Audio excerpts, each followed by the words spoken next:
Hi students, welcome to today's session of Massive Open Online course on International Economics.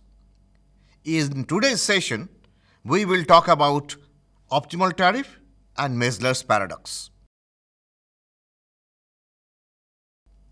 This is module number 27. Just before module number 27, we had two modules that talked with optimal tariff in a sense that there is a trade policy. The main target of trade policy is to maximize the national welfare. So trade policy means it is not a free trade per se, but free trade is also a kind of policy. But conventionally, when we talk of trade policy, we talk of restricting trade. So it may be through tariff, it may be through quota, it may be through subsidy or whatever.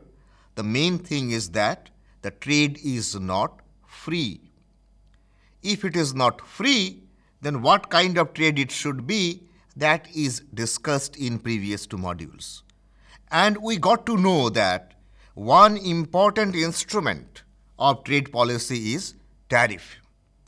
So we need to also know what is the tariff rate which is optimal for a country.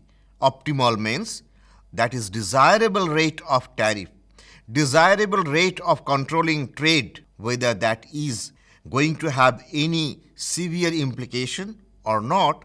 That is altogether a different question, because that depends on what the country wants, and then whether the tariff policy or quota policy or subsidy policy is always going to fetch certain kind of results that is expected, or is there anything which is not expected. If it is something which is not expected, that is called paradox, and there is one paradox which is called Mazlar's paradox.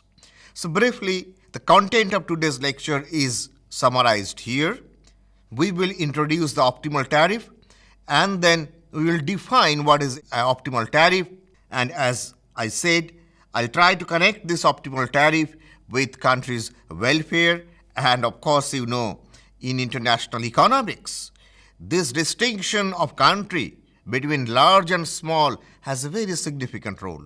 So we also need to know whether large country assumption or small country assumption is going to influence the welfare implication of tariff. And then we'll move to the paradox that I mentioned, is Mazlar's paradox. So what is optimal tariff? A tariff which maximizes a country's welfare. In doing that, there is a trade-off. Trade-off between what and what? Trade-off between improvement in the terms of trade and restriction of trade quantities. And if these two trading off, or if one thing is going to offset another, then we must look for that rate of tariff where the gain is more. Because a tariff or a kind of restriction in trade gives us two immediate effects. One effect is that it controls, it reduces the volume of trade.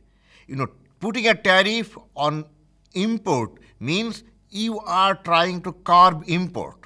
So you are trying to reduce the volume of trade or the quantity of trade. But at the same time, when I do this thing, I'm putting some sort of pressure on the buying country or on the selling country.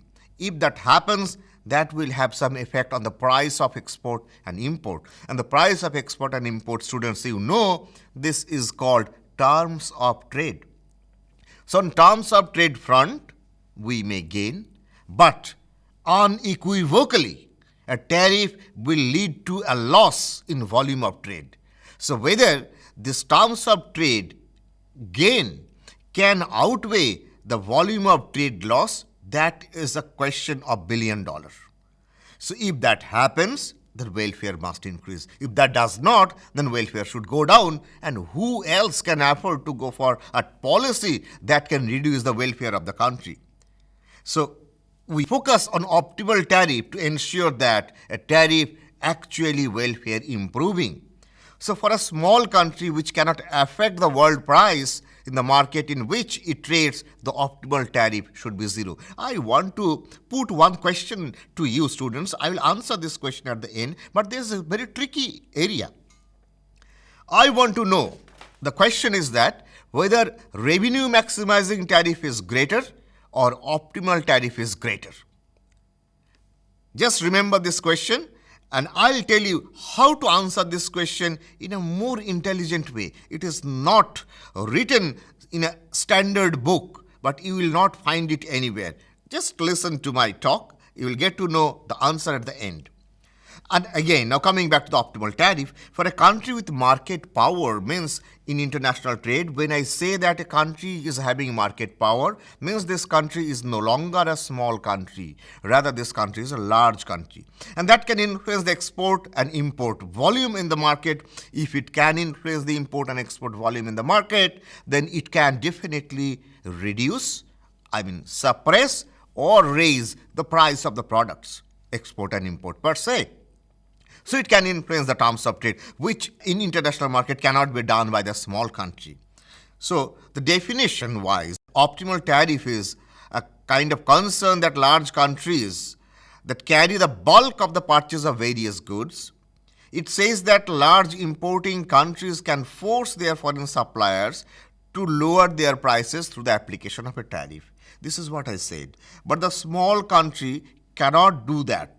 So for a large country, it may actually gain something by protecting trade, by restricting trade, because it can gain through terms of trade. But a small country cannot do that. So what happens to small country? Small country will unambiguously lose if the small country go for restricting trade. But the large country may gain, may lose. So for a small country, the question of optimum tariff does not arise. But for a large country, it may go for optimal tariff because the possibility is there. In a sense, in a large country case, a tariff initially increases welfare and then it goes down.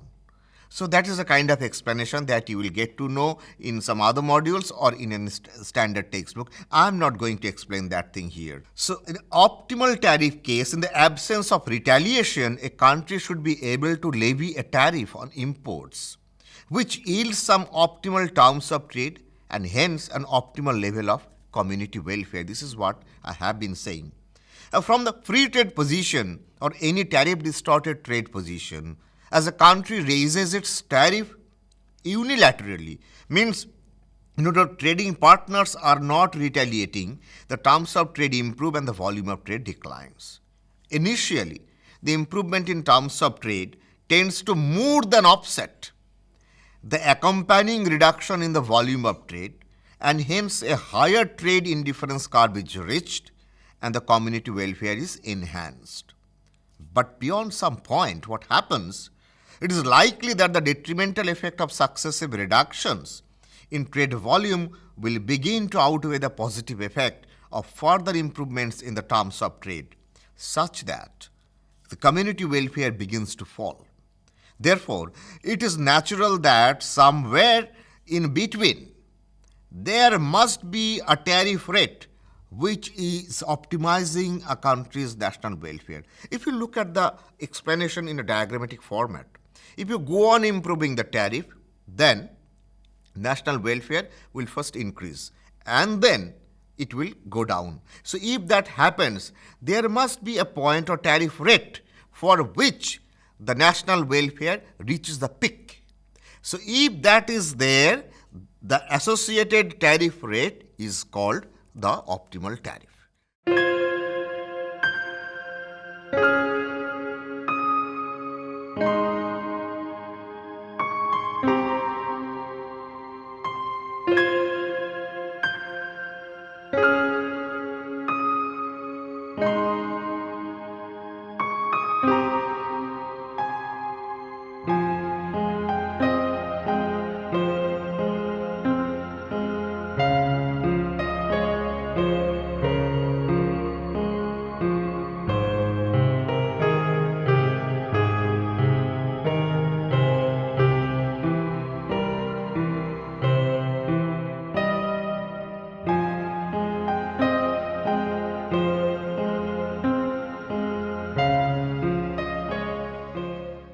So here again, what I said at the very beginning, that the distinction must be made between the large country and small country. I said something, but in a summarized manner, if I try to put these points in a very structured way, the thing that we get is that while discussing the optimal tariff, large country purchasers have a distinct edge over the small countries. Now, why the difference is there?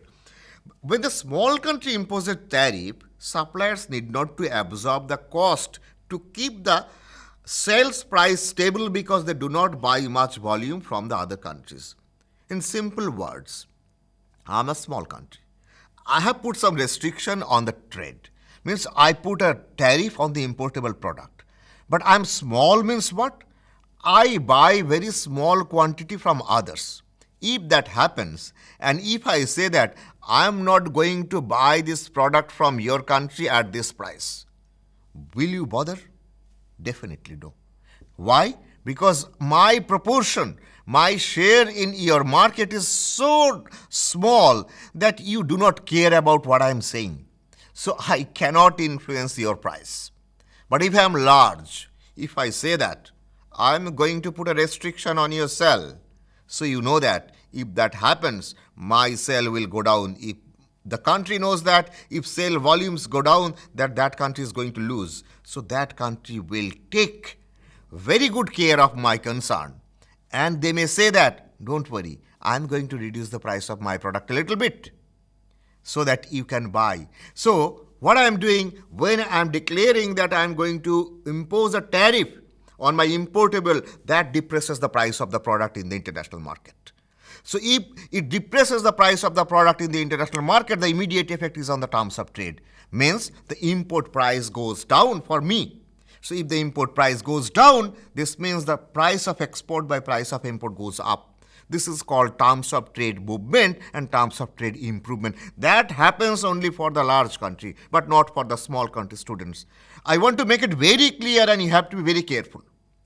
Don't confuse. A trade restricting policy may be beneficial for the large country, but never ever for the small country, because small country cannot influence the international price, but the large country can. So large country can play around the policies to control the international market and international price ratios. So that has to be taken care of by the international market and the suppliers. But small country, as you know, the poorer people are not taken care of by the richest segment of the society. Just like the same thing, here the rich countries, the large countries who are controlling the entire world in economic markets, in production, in consumption, they are not going to tolerate any kind of demand, any kind of tantrums from small country. They will just throw you out if you are small.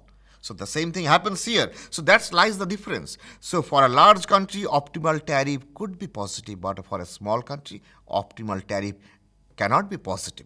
So for a small country, optimal tariff is essentially zero tariff.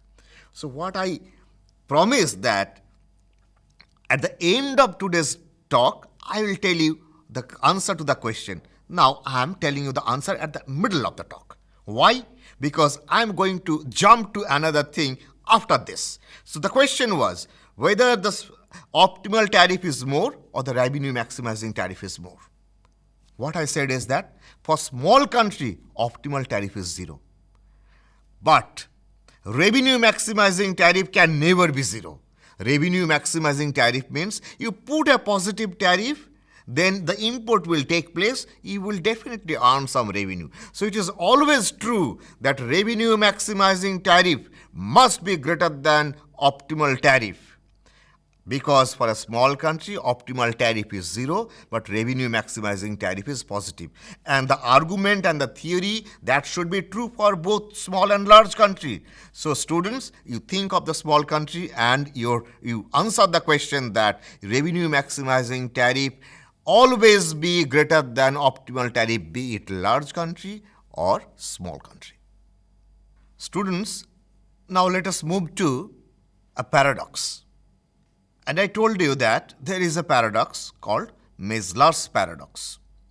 Why it is paradox? To understand that thing, we very quickly try to understand the main motive behind trade restriction or tariff. Why do a country imposes tariff? A country imposes tariff because of the fact that it wants to restrict the import of a good. For example, the price of a good is rupees 100 in international market. The same commodity is produced and sold by a domestic producer, say in India, at a price 110. Now, if India decides to put a tariff on that importable commodity, say 20%, then what it expects that when someone buys the good from the international market, then it has to pay a tariff of 20% over 100. So the tariff inclusive price is going to be 100 plus 20% of 100 means 120. Now why 120? Because remember that what I said, the same commodity is being produced and sold by a domestic producer in India at a price rupees 110. So the tariff inclusive price of importable product means the product produced by the foreign economy. Foreign country is now costlier here. So nobody is going to buy the product from the foreign supplier. So that's the main target. But what if even after imposition of tariff, the tariff inclusive price goes down even below the domestic price? I'll explain what. So before that, so a change in price cannot be done by the small country. This is what I said. Therefore, the kind of paradoxical situation is not valid for small country. This paradox may happen only for the large country. Now, what is the paradox? I'll come. But before that, very quickly, the Maslow's paradox is named after the American economist Lloyd Maslow's. It was proposed by Maslow's in 1949 upon examination of tariffs within the Heckscher-Ohlin model that you know that one important workhorse of international trade theory. Maslow's paradox is essentially a theoretical possibility. It may not happen in reality, but theoretical possibility we cannot ignore. That the imposition of a tariff on imports may reduce the relative internal price of that good, means domestic price when it is purchased from the international market. So international price plus tariff that is sold in the domestic market. It must be less. If it is, then the main motive of the tariff is lost somewhere. So the paradox has roughly the same result as immiserizing growth. This idea was developed by Jagdish Bhagwati, one important Indian economist, and a transfer that makes the recipient worse off. So that was the idea of Maslow's paradox. Now coming back to the story, what it should happen ideally, taking a numerical example. Say the same story. The domestic price is 110, international price is 100, tariff is 20. So when India puts tariff on the import of a good, then since India is large, its share in the international market is very high. So when the tariff goes up in Indian market or India imposes tariff, demand for the commodity in the international market must fall. If demand goes down, the price of that product must decline even in the international market. So it declines so much that in international market without tariff, the price becomes now, say, 80. It was 100 and India expected that on 100, the tariff would be 20%. So the tariff inclusive price would be 120. It is greater than 110. Remember it. Now, as a result of tariff imposition and India being the large country, the price goes down to 80. And now, when someone imports from the international market, someone buys from the foreign supplier, he has to pay 20% tariff. 20% tariff on what? 20% tariff on rupees 80 now. Now 80 plus 20% on 80 means 16. So 80 plus 16 means 96. Initially it was 100. In India the price was 110. India imposed a tariff in such a way that now the tariff inclusive price is 96, less than 100. Now think of another example. If the price goes down to 90, then 90 plus 20% of 90 means 90 plus 18, so 110, that is enough. 110 is more than 108. So if that happens, the tariff inclusive price for the international commodity is now cheaper in India. So the main motive of tariff is not satisfied here. If that happens, and since India is a large country, in that case, I am not going to have the benefit of tariff as a trade restricting measure. So this is called paradox, and this is called Maslow's paradox.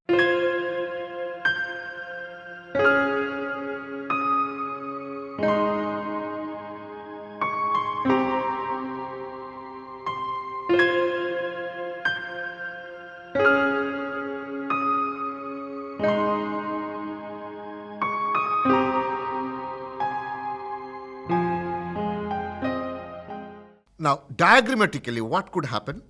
Students, look at the diagram. This is the standard demand curve and this is the standard supply curve. The equilibrium takes place at this point and the market clears at price P1 and the quantity sold is Q1. Normal situation, what happens? When the country imposes tariff, the demand for the product goes down slightly. If it goes down, say in our previous example, if it goes down in such a way that it was 100, now it is, say, 98. If that happens, then 20% on 98, 19.6. So 98 plus 19.6 means it is 117 point something, so which is very much higher than 110. Now, the normal situation. The tariff imposed, so the price in the international market goes down to P2. However, there is a tariff, so in the domestic market, the same commodity is sold at a price P2 plus T. P2 plus T is here at this price. And that was the original price, now it is higher. Now, why it is happening? P2 price, since the price is less, the international suppliers are supplying only Q2 instead of Q1.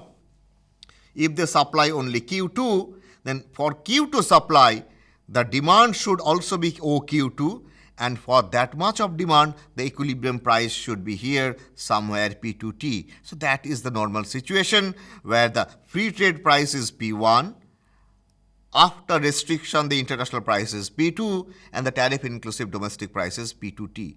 But is it possible that this P2T may be less than P1? Let's see what happens.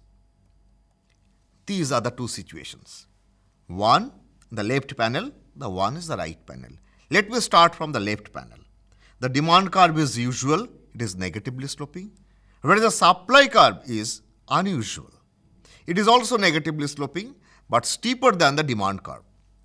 The equilibrium price is P1, pre-trade equilibrium, not pre-trade, it is free trade equilibrium price, P1, and the quantity is Q1. So the market clears. Now, when the price goes down because of imposition of tariff, what I said is that price goes down to P2. Look at the diagram, students. The price goes down to P2, and at this P2 price, the suppliers supply OQ2. And market clearing condition means this OQ2 must be purchased by the buyers. So this OQ2 is purchased by the buyers, and if the market has to clear, OQ2 would be sold in the market at a price P2 plus T, which is here. Now look at what is happening. P2 plus T is now less than P1. This is what I said, that is there any situation where P2 plus T could be less than P1? Now look, this is happening. P2 plus T is less than P1. The reason is that supply curve is unusual. Supply curve is also negatively sloping, though it is steeper. Now what if the supply curve is usual of shape and the demand curve is positively sloping? This is unusual. Usually we do not have a negatively sloping demand curve. So here the thing we are getting a kind of similar thing, P1 equilibrium price, Q1 equilibrium output. When the price goes down to P2, the market clears for OQ2 output at a price P2 plus T. So Mezler's paradox kind of situation may arise in abnormal cases. Abnormal cases means the supply curve is negatively sloping, or the demand curve is positively sloping, or the slopes of demand and supply curves are such that you will get a tariff inclusive price less than the original price. If that happens, then what I said is that your main motive of restricting trade is lost somewhere. So the conclusion and takeaways of today's lecture is that, very briefly, Lloyd Mezler found that tariff imposition on scarce factor intensive commodities import will not always lead to rise in real return of the scarce factor, unlike argued by Stolper-Samuelson theorem. This is I have not explained, but I will tell you very briefly in a moment. In short, Mezler's paradox refers to the possibility that tariff and export subsidies might have perverse effects on internal price in the country. This paradox is possible in theory but will happen only under extreme conditions. Now, tariff is imposed on a commodity which is importable. We usually import that commodity which is not intensively produced, or the production of that commodity does not intensively use a factor which is abundant. Means importable commodity uses scarce factor. So if we put a tariff on the importable commodity, means we are actually protecting our scarce factor. Scarce factor's return is already high, and if we protect that commodity that intensively uses scarce factor, return to the scarce factor will be much higher. So the inequality between capital and labor, inequality between skilled labor and unskilled labor should essentially go up.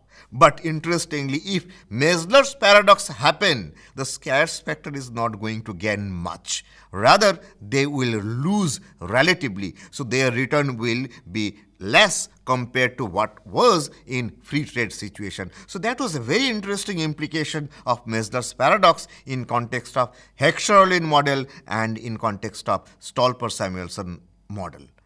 And this Stolper-Samuelson theorem, as we believe, is probably the strongest implication of Heckscher-Ohlin, and that explains a lot of factor prices conflict in international economic analysis.